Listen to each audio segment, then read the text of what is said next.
Mesdames et messieurs, bonjour et bienvenue sur cette nouvelle vidéo. Je suis Théo de la chaîne Parlons e-bike. Pour tous ceux qui ne me connaissent pas, voilà, vous êtes sur une chaîne 100% vélo électrique. Moi, ça fait faire maintenant 5 ans que je suis mécanicien vélo, responsable d'un magasin. Et dans cette chaîne, j'ai vraiment à cœur de vous faire découvrir tout type de vélo électrique, de l'urbain, du VTT, etc. Enfin, j'en passe, vraiment tous les types. Et cette semaine, je vais vous présenter un nouveau modèle de chez Giant, un modèle enduro électrique. Je ne vous laisse pas plus attendre, on découvre ça tout de suite. Allez, c'est parti! Et voilà, comme je vous l'ai dit dans la présentation, cette semaine, on s'attaque à un modèle enduro de chez Giant, plus particulièrement le modèle Reign E+3, donc l'entrée de gamme, si je puis dire, de la gamme Reign électrique de chez Giant. Donc c'est le Reign E+3 MX. Donc en fait, je vais vous expliquer pourquoi MX. Voilà, qu'on retrouve dans la couleur qu'ils appellent Amber Glow. C'est vraiment une couleur que moi je trouve super belle. Alors après, on aime ou on n'aime pas, hein. Ça, c'est les goûts et les couleurs.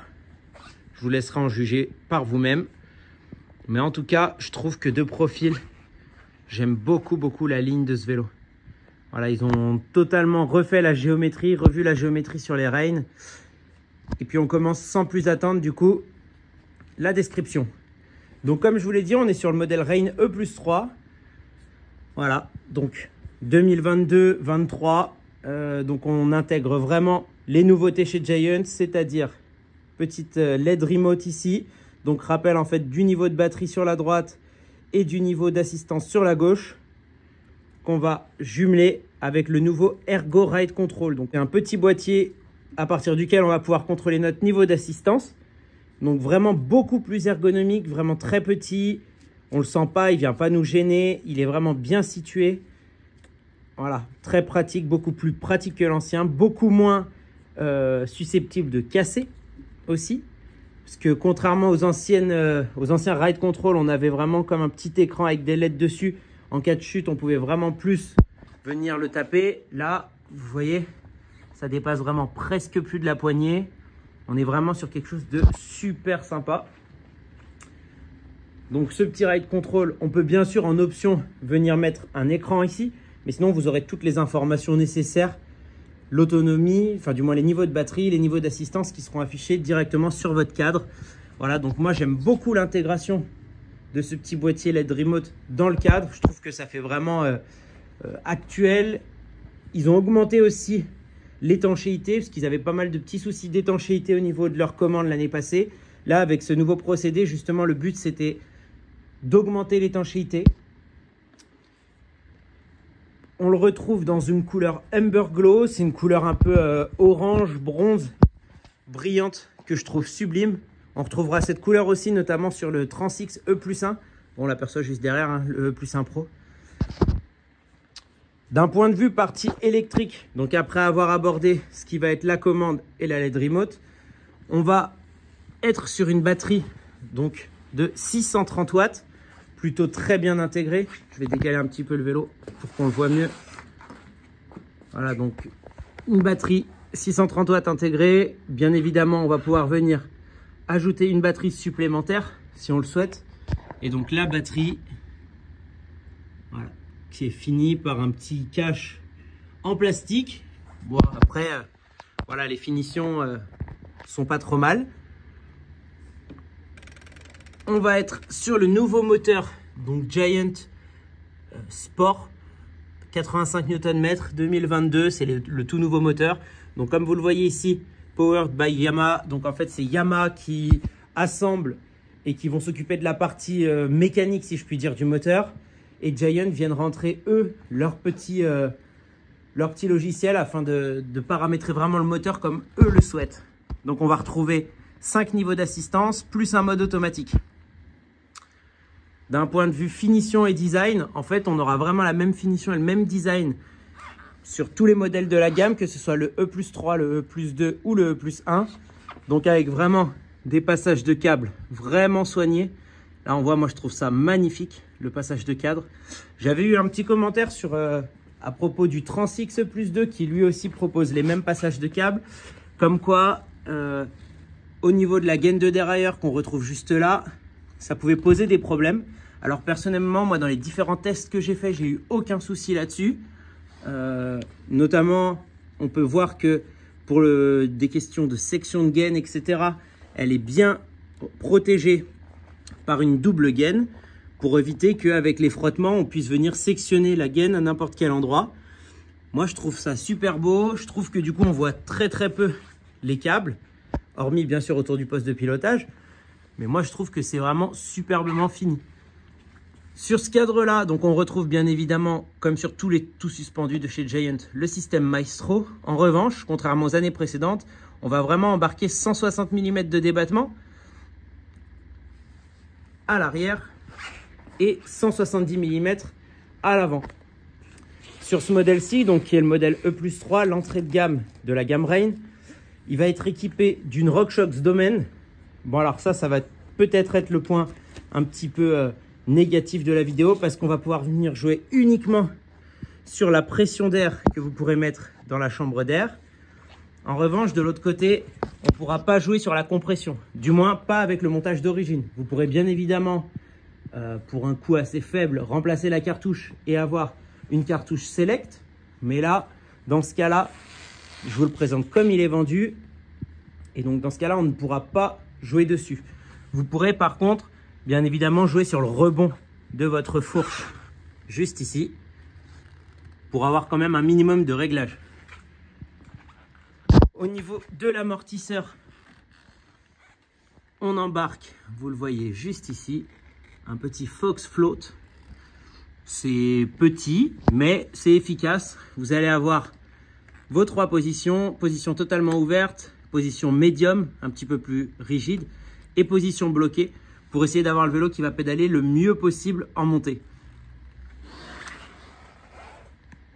On peut voir juste ici les petites bagues de flip chip, donc en fait qui vont vous servir à pouvoir venir modifier la position du vélo, c'est-à-dire que vous aurez 2 positions sur le vélo.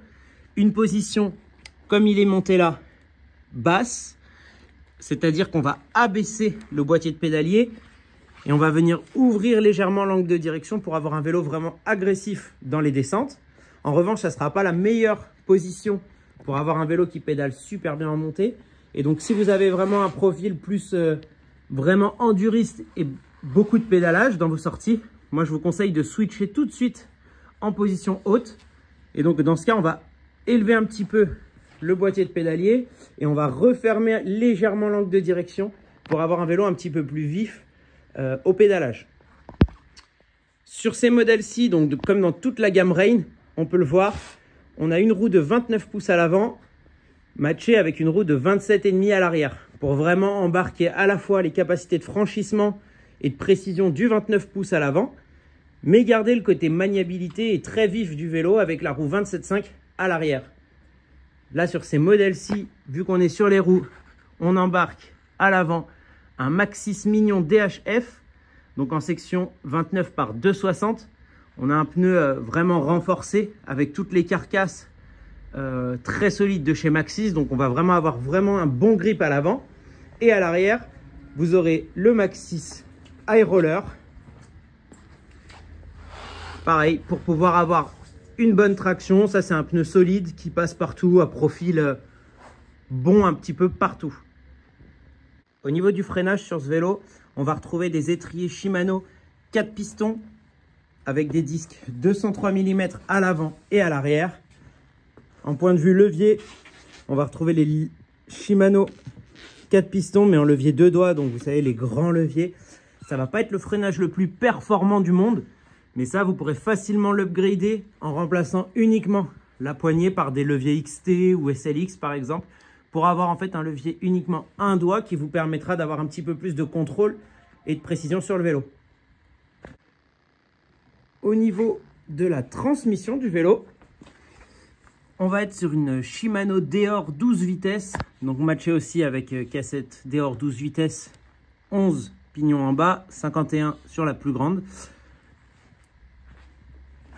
avec la poignée Shimano Deore. Alors, je ne sais pas pourquoi sur celle-là, vous avez le petit lecteur de vitesse qui se trouve ici. Mais bon, après, c'est pas gênant non plus.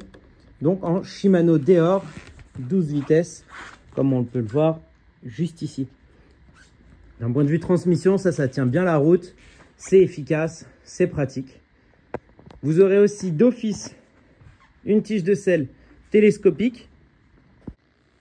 Donc voilà, qu'on peut retrouver. Donc avec un débattement plus ou moins important en fonction de la taille du vélo. Voilà. On a fait le tour un petit peu pour ce Giant Rain Plus 3 2022. Moi, franchement, je le trouve très très beau. Après, comme je vous ai dit, il y aurait quelques petites choses à modifier. Je vous remettrai en description les pièces que je modifierais si moi je me prenais ce vélo-là. Notamment la cartouche de fourche et les leviers de frein pour avoir vraiment quelque chose d'un petit peu plus sensible. Voilà, comme ça, après, n'hésitez pas à me mettre en commentaire si vous verriez d'autres pièces à modifier sur le vélo, tel qu'il est d'origine. Parce que le but, c'est, si on modifie des pièces, c'est de rester à un tarif inférieur à celui du Rain E+2. Et donc là, notamment en parlant de tarifs, pour ce modèle-ci, on est sur un modèle qui sort à 5 300 €. Donc on est quand même sur des beaux budgets, mais après, voilà, on a vraiment une belle machine, on a une belle intégration, la nouvelle ligne. On est monté en tubeless d'origine lorsqu'on part du magasin sur ces vélos-là. On a un amortisseur Fox au milieu, le float, mais un amortisseur Fox quand même. Les petits points noirs, voilà, c'est cette cartouche de fourche qui aurait mérité de pouvoir être réglable quand même. Mais après, voilà, tout le reste, je trouve qu'il tient vraiment la route.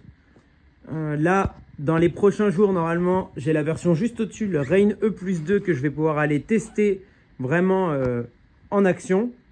Et après, on verra pour tester éventuellement la version E+3. Et voilà, cette vidéo, elle est terminée. J'espère qu'elle vous aura plu.